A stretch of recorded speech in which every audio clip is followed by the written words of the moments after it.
Welcome to The Word Revealed with David Palmer and Scott Burns, where we talk about everything Bible from Genesis to Revelation. Let's join the conversation.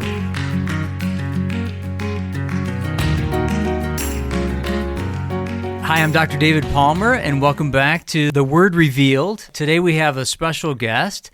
Rabbi Dr. Joshua Garroway teaches at Hebrew Union College and is a Jewish scholar, and his area of academic specialty is Paul's writings and ministry. So Josh, welcome to the podcast. It is wonderful to be here. Thank you for having me.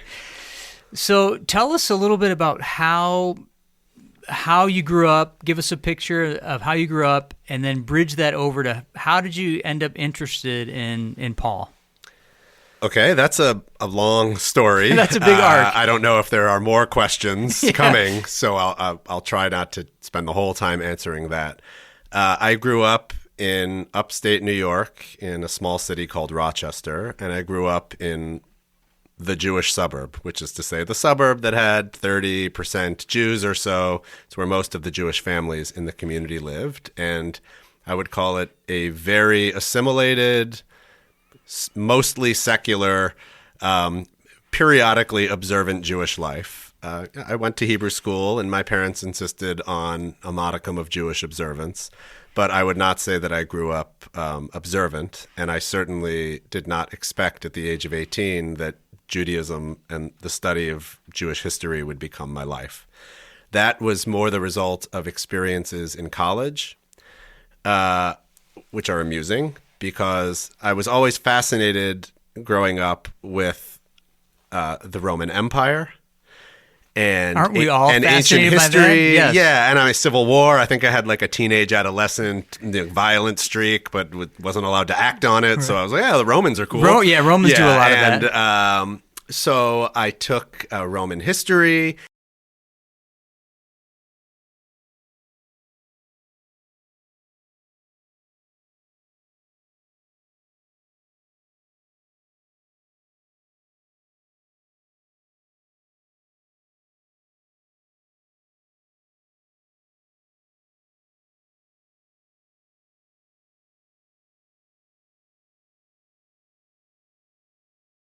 And some courses in Christianity, I took Historical Jesus, also with Dale Martin, but I also took a lot of courses in the Jewish Studies program there. And I think eventually it was a religion major with a minor or a certificate in Jewish Studies. And at some point, I had to decide what I wanted to do with my life, and in junior year or whatever. And it was either go and study Jewish history professionally as a scholar, do a PhD program, or pursue kind of lived Judaism. And I had become more observant in college. As I took an interest in Jewish history, it turned into an interest in my own being Jewish and what that meant. And so how do you slide the scale of observance up from not observant, like for those maybe for whom Jewish life and praxis is just a big unknown? Like, how do you... Part of that would just be a sense of self-awareness, okay. That I'm no longer feeling as though, I'm a third-generation assimilated American. What do I need to care about Judaism? Into a self-awareness, or at least awareness of self, that says, no, this is actually an important part of my past and my life, and I want to make sense of that. And so then it means things like, instead of going to worship in a synagogue once or twice a year, maybe 52 times a year, like every Shabbat. Right. And it involves learning Hebrew. And for me, extensive study, in this case, in an academic context, observance of holidays. I began to eat what we would call a halachic kosher lifestyle, but dramatically changed the way I eat, and enjoyed that, and thought maybe I want to pursue the professional Judaism in the sense of being a leader of Jews, and that would mean rabbinical school. And I was really 50-50. I had wonderful advice from a professor of medieval Jewish studies at Duke, who had become a rabbi and then went on to become a scholar. And he said, Josh, if you're 50-50, go to rabbinical school.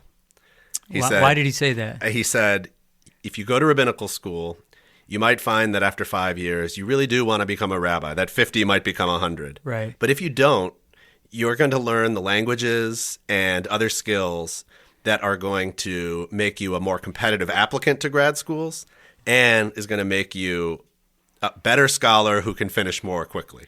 Okay. It turned out he was right. Right. The problem was that I did end up going to rabbinical school at the Hebrew Union College down the road from where we are now.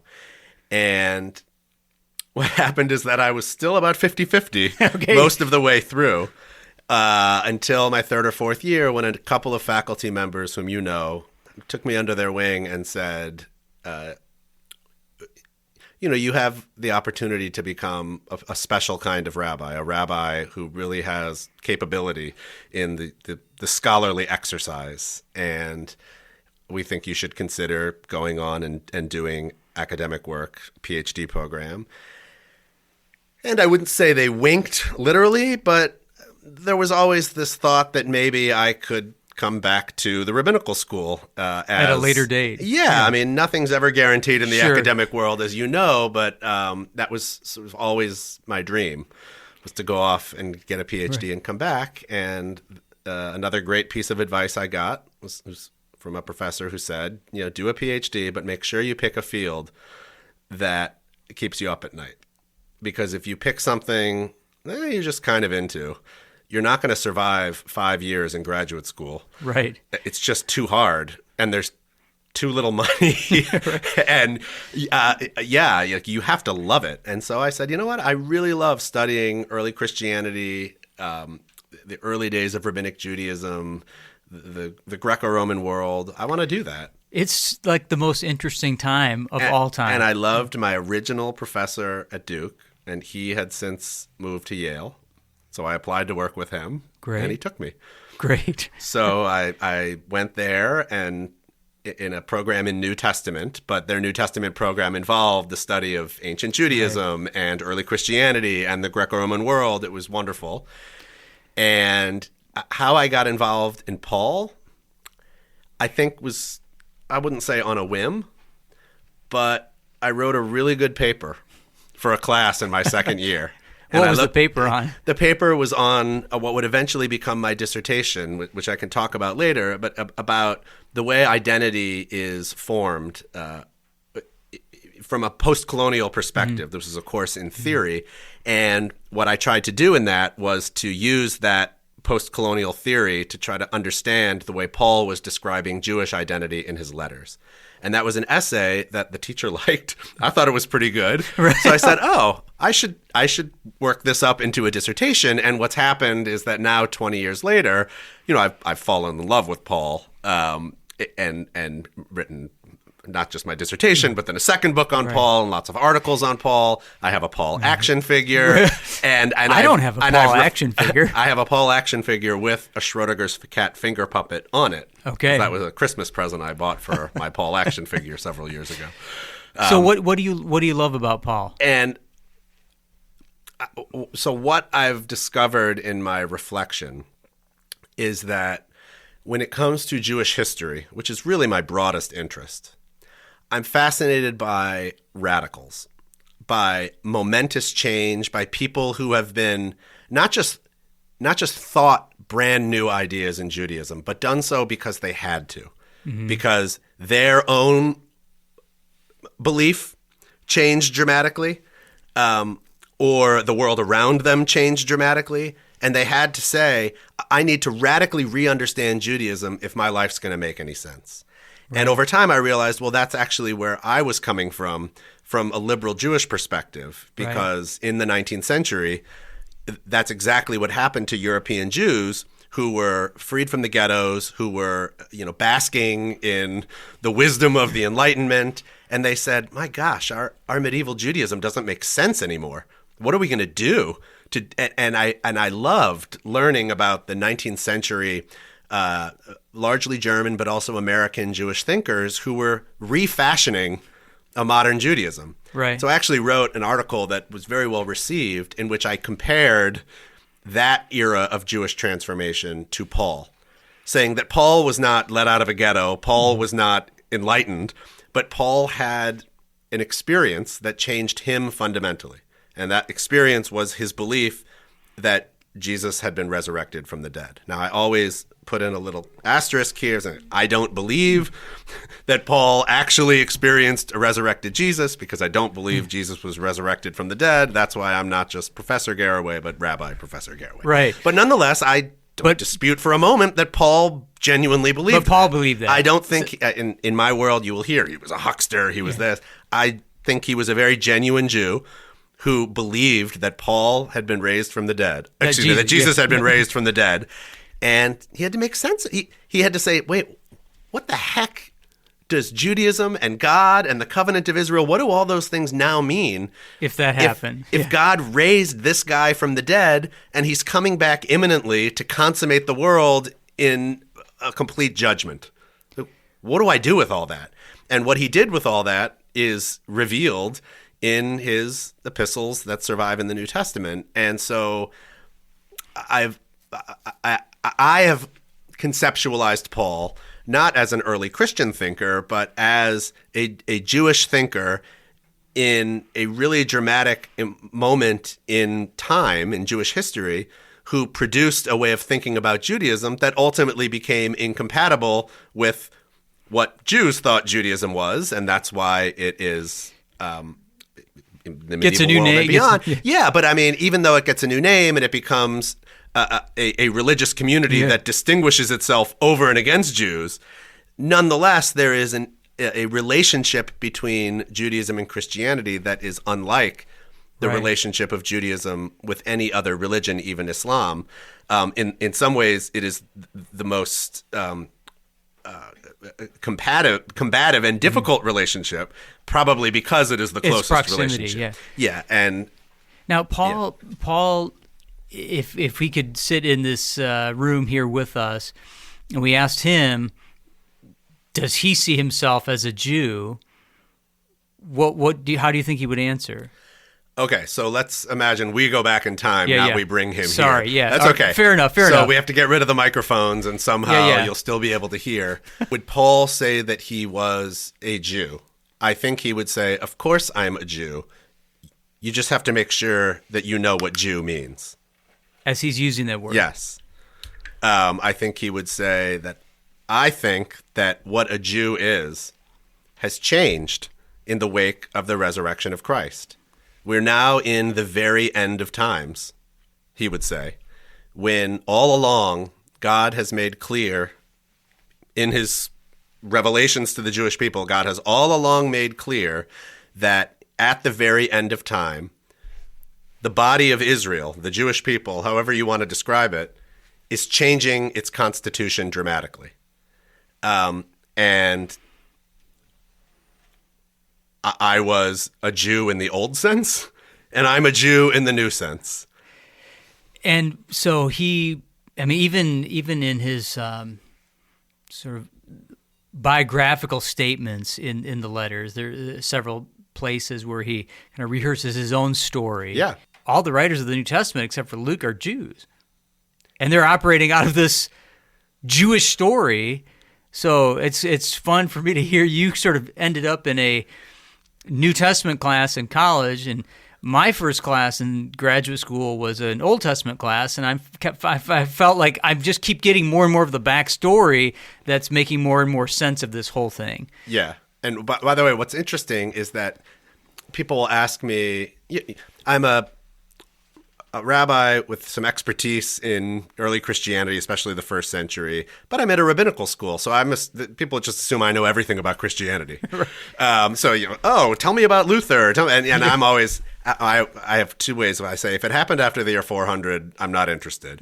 But sometimes I'll put it more elegantly. I'll say, I become increasingly less interested in Christianity as it becomes increasingly not a part of Judaism. And when that is, of course, is a major debate in scholarship and so on. But when that problem of trying to figure out how the resurrection of Christ means Judaism must be something new, which is, I think, the question Paul is asking and answering, by the 3rd century say, that's really not that's not the question anymore. And I'm a lot less interested in those Christian thinkers at that time. It's really that first century, that first 2 generations where no one was really, it wasn't clear what was the future. Right. And I find that, just exhilarating. Very stimulating environment, Yeah. and intellectually, spiritually, historically, as these worlds are banging into each other. And so tell us from your perspective, like what's Paul doing as he's traveling around the world? Why is he going around the world, walking thousands of miles, taking trips? What's he doing in light of his belief Jesus is resurrected, Israel's Messiah? Why is he doing that? What's he doing? I think he's doing the same thing that his predecessors were doing, just in a different way. Look, his predecessors, by which I mean someone like Peter, or the people who were a part of the 12, who collectively believed that Jesus had been risen from the dead, they asked the same question. What does this mean? Oh, this means that the end is here. Jesus must be returning soon. The world is going to be consummated. Well, if that were to happen today, and I were convinced that, I don't know, some Jew I like, probably be someone you don't know, were raised from the dead and the end of the world was coming, I would certainly feel an obligation to tell other Jews, hey, guess what? It's happening. Like, finally, whatever was predicted in Isaiah or the rabbis, it's happening. I would feel the obligation to tell other Jews. And certainly Peter and the 12 probably did that as well. What was different about Paul is that Paul understood himself as responsible for spreading his own understanding of the resurrection of Christ, especially among non-Jews. And so I think he thought, and this sort of becomes clear at the end of his epistle to the Romans, that once he's able to get to enough places and spread the word to enough Gentiles, such that enough Gentiles that meet whatever God's expectation is, enough of them find out and get baptized, that's going to be the end. And I think he thought it was going to be within a few months or years, not decades or centuries or millennia. So I think he felt that kind of urgency, like the end is about to happen. It can't happen unless enough Gentiles hear, and it's my job, and sort of Romans 10, it's my job to go out there and do that. Right. And I don't think, well, I'll leave it at that. So he uses that language of obligation, which is kind of a rabbinic category of like, where am I bound? Where am I exempt? And in Romans 1, I'm bound to Jews and Greeks, to my kinsmen, but also these barbarian hordes out there.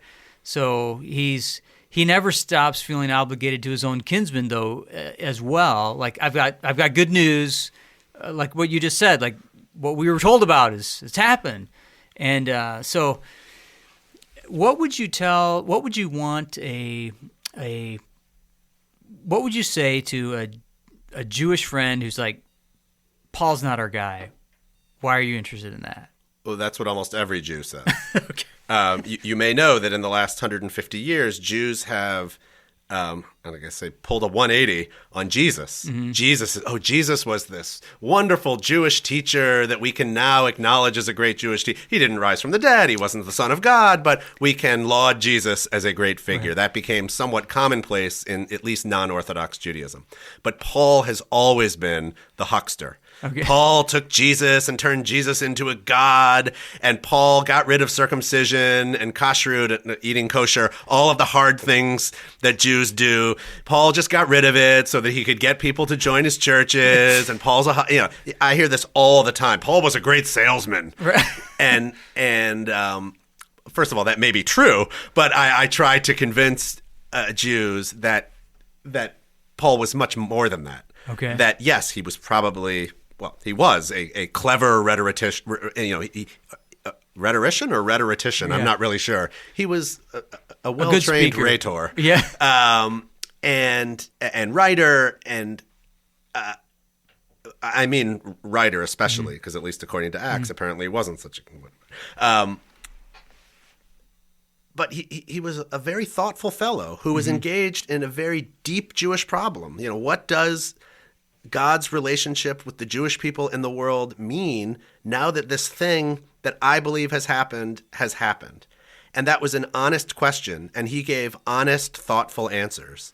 He wasn't a huckster. Another problem, of course, is that many of the things that Paul said in future generations would be would fuel anti-Jewish fire in the Christian world. When he says things, like this is what a real Jew is, and it's clearly not what Jews think a Jew is in Romans 2, and other kinds of statements from Paul that have fueled anti-Semitic fires over the year. Well, Jews see that and blame Paul. And as I've described Paul, I don't think Paul was trying to do anything like that. Right. So I don't hold Paul responsible for trying, honestly, to solve a real intellectual theological problem. It is lamentable and tragic that it ultimately got read in different ways. But I don't hold Paul responsible, and I try to encourage Jews to not hold him responsible either.